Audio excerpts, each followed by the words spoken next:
Hey everybody, Tim here with today's Star Wars review, part 2 of season 1 for Rebels.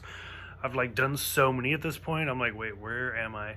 Overall pretty good. I do think it's an improvement over part 1. I'm going to do episodes 5, 6, 7, 8, 9. I'm going to kind of keep going with the 5 episodes arcs.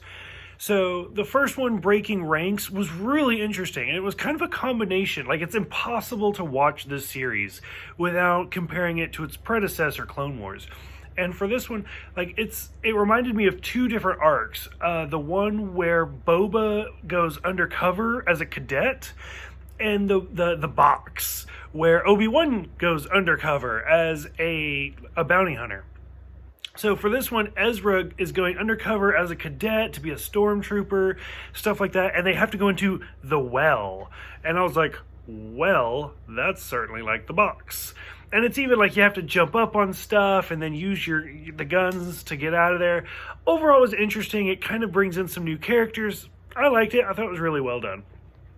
I'm not sure if they've done it already and I just didn't notice, but this is the first episode I noticed where they kind of do, to save money on the budget, a lot of the background characters, their hats just cover their faces, so you can only see about their mouth, so that way they don't have to animate the eyes or give them, distinctive features or anything like that. And I was like, well, I mean, it's kind of cheap, but I guess it makes sense. It's a way to save money. So that was kind of interesting.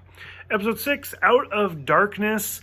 We talk about Fulcrum and his intel. Who is he? He's the one that's giving Hera the missions, stuff like that.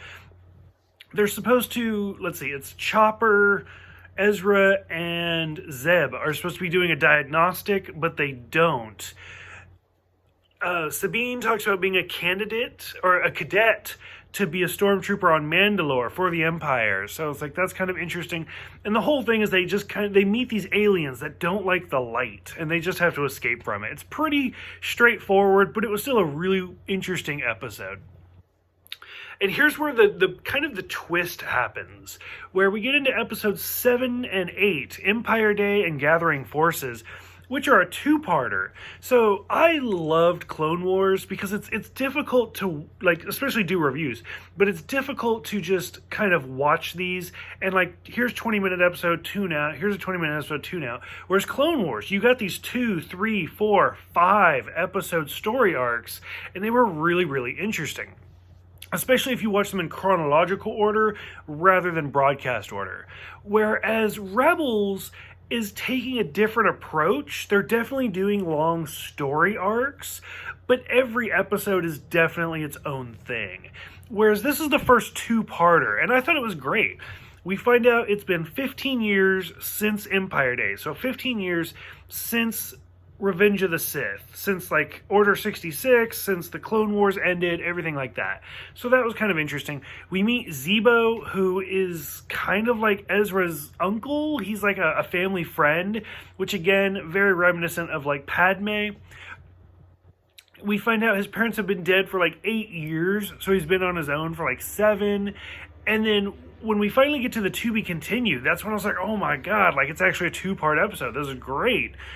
Them bringing the stormtroopers and the Inquisitor back to the alien planet from Out of Darkness. So I was like, okay, so they're already kind of looping it around. So it's almost like a 3-parter. I was like, this is even better. So it's foreshadow. They're doing fantastic. And then Ezra summoning the Queen was it was super intense. And I love the scene where they first walk up and just Kanan and Ezra just hold up their hands and they're just go get them, and they attack. It was a really interesting 2-parter. It kind of shows the production value for this series and how it can only go up. I think the show's only going to get better as I keep watching it, so I'm super excited. And then finally, the last one, Path of the Jedi. Of course, there's a Jedi temple on Lothal. What are the chances? So I liked it. I'm fine with it. It is what it is. Them going through all of their different tests, the Inquisitor kills Kanan, and Kanan starts talking to Yoda, which Yoda is actually voiced by Frank Oz, which is the first time he's returned to that role. It was a different actor for the Clone Wars. So Frank Oz returning since Revenge of the Sith. So that's awesome.